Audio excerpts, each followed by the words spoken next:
Contrary to the rumors that you've heard, I was not born in a manger.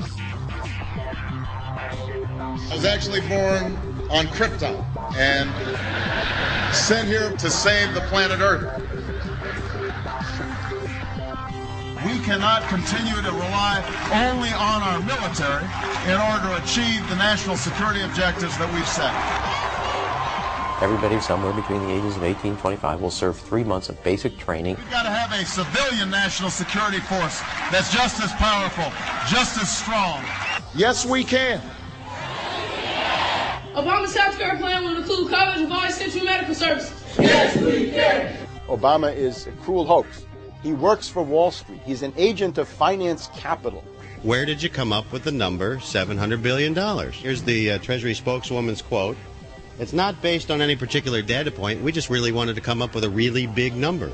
To Democrats and Republicans who've opposed this plan, I say, step up to the plate. A few members were even told that there would be martial law in America if we voted no.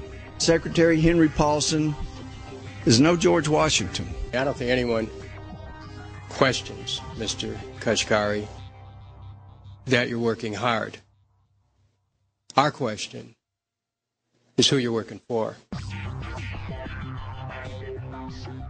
Obama pledged that he would resume the Security and Prosperity Partnership talks between Mexico and Canada that President Bush initiated.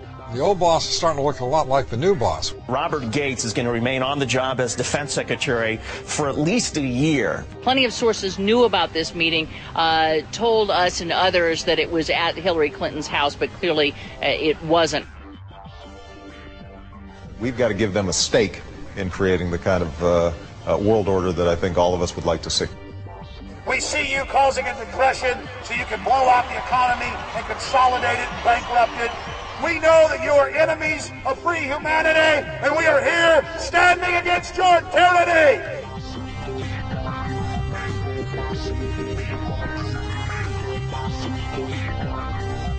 The Obama deception. The truth strikes back.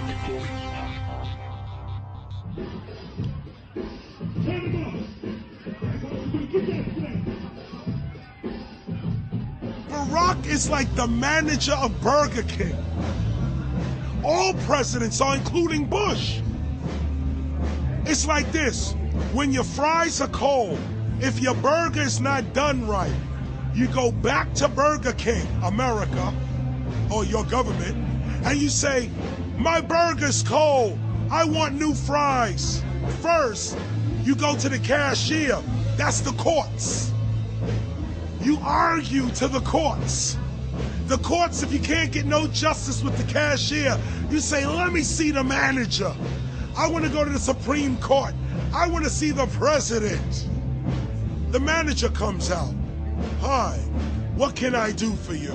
Now the manager can override the decisions of the cashier, but you never get to see the franchise owner of Burger King. If you really have a problem with your burger, you need to go see the franchise owner. We need to go to the top or to the bottom.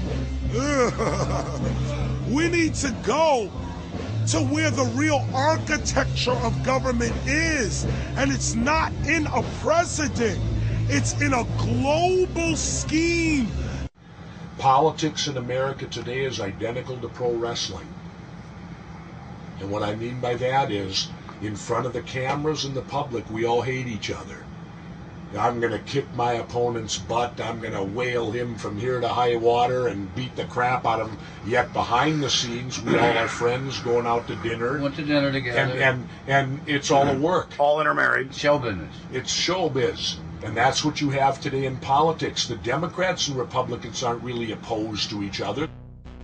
Left and right mean nothing. The only thing that counts is, are you working for Wall Street or you're trying to defend the people against the financiers?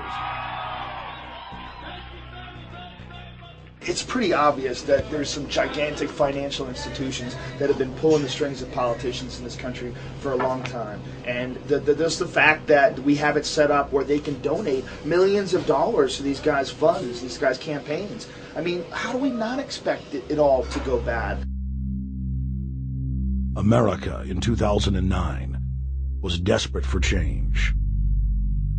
The past 8 years had been a disaster. Those weapons of mass destruction got to be somewhere. Maybe under here.